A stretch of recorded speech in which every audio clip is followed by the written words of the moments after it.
Imaginez, le Vélodrome qui tremble, 67 000 âmes hurlant aux armes et l'OM au bord du gouffre européen. Ce soir, face à Newcastle, c'est tout ou rien. Une victoire pour rêver des barrages, une défaite pour plonger dans l'oubli. Salut la Team Foot, bienvenue dans cette édition spéciale de Revue de Presse Foot, où on décortique l'actu club par club avec des détails qui font vibrer. On commence par l'OM, parce que ce soir, Marseille joue son destin. Accrochez-vous, on y va. Si t'es phocéen dans l'âme, like déjà et abonne-toi pour ne rien rater des twists de la saison. On ouvre en fanfare avec l'OM, ce club qui ne sait jamais s'éteindre. Le compte à rebours est lancé, dès ce soir, face à Newcastle, Marseille se bat pour sa survie en Ligue des Champions. Avec seulement 3 points en 4 journées, l'équipe de Roberto De Zerbi est dos au mur. Rappelons les fins de match frustrantes contre le Real Madrid, le Sporting et l'Atalanta, des points laissés en route qui hantent encore le vestiaire. Mais De Zerbi, ce tacticien italien au charisme magnétique, veut recréer les conditions d'un rêve européen. Il martèle, le Vélodrome doit redevenir une forteresse imprenable. Ce soir, l'OM affronte la machine physique de Newcastle, ce bulldozer typique de la Première Ligue. Pour contrer ça, De Zerbi compte sur ses leaders. Mason Greenwood, l'attaquant anglais de l'Olympique de Marseille, qui explose cette saison avec ses dribbles assassins et ses 7 buts en Ligue 1. Pierre-Emile Højbjerg, le milieu danois fraîchement arrivé à l'Olympique de Marseille, dont le pressing infatigable sera clé pour étouffer les Magpies. Et n'oublions pas les jeunes comme Chancel Mbemba en défense, pilier inébranlable. La Provence titre sans détour, dernière chance pour l'Europe. Chez les Brits, on scrute Greenwood avec un œil torve.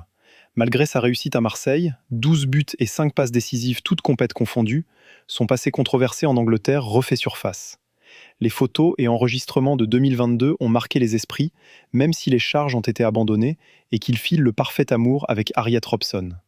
La FA refuse tout risque de scandale, pas de sélection en vue, et un retour en Première Ligue semble mission impossible à moyen terme. Greenwood n'a jamais exprimé de regrets publics, et les médias comme The Guardian le rappellent sans pitié. Mais ce soir, au Vélodrome, c'est son talent qui parle.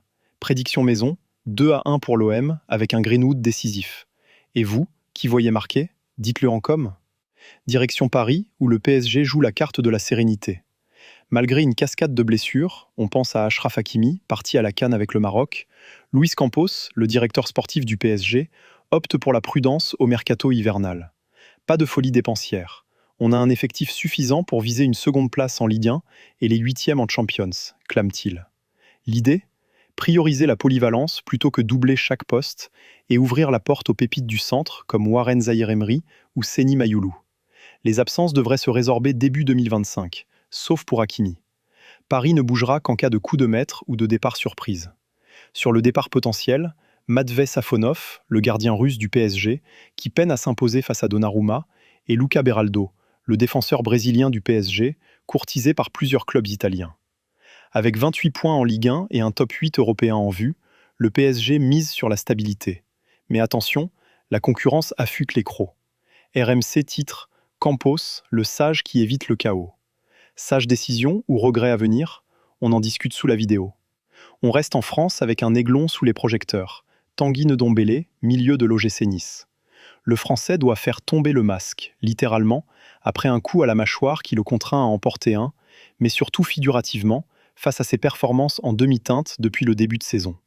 À 28 ans, Ndombélé retrouve Paris en Ligue des Champions avec Nice, après un prêt avorté à la Juventus l'été dernier.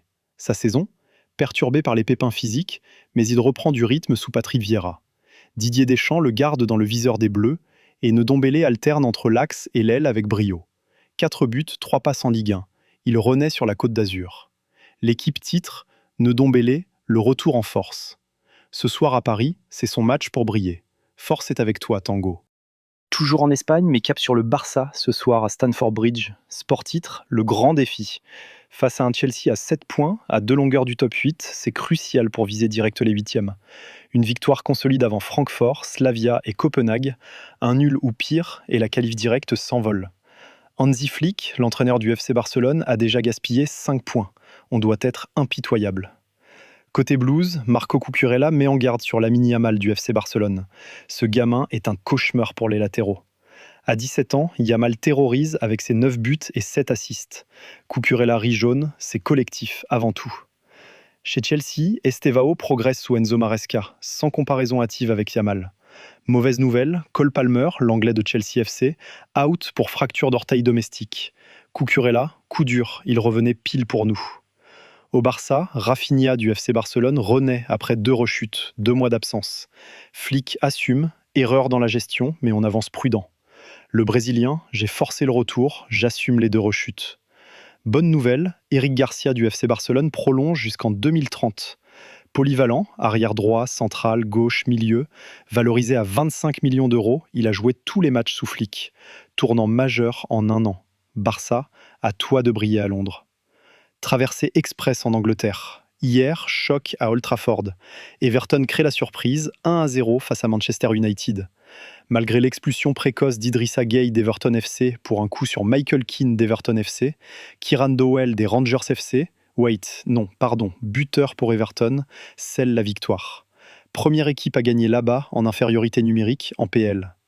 David Moyes, entraîneur d'Everton depuis janvier 2025, brise sa malédiction à Old Trafford et dépasse Liverpool au classement. United, sans Matthijs de Ligt de Manchester United, bute sur le mur. À City, Pep Guardiola s'excuse après avoir arraché le casque d'un caméraman à Newcastle. « Je défends mon club », dit-il. Avec 4 défaites en PL, il vise les 100 points. Frustré par l'arbitrage contre Liverpool. Chez les Reds, rien ne va. Arne Slot, entraîneur de Liverpool, sous le feu. Wayne Rooney tacle Mohamed Salah. Il ne défend pas, Slot devrait trancher pour l'Impact Group. Difficile de se passer de la légende, 15 buts. Liverpool, secoue-toi. Clôture en Italie, la Juventus au grand froid en Norvège face à Bodo Glimt.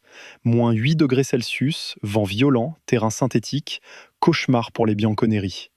Après un début raté en Champions, ils doivent grappiller pour relancer. Bodø habitué, avantage nordique. Voilà pour cette revue explosive. L'OM peut-il renverser Newcastle? Le Real d'Alonso va-t-il imploser?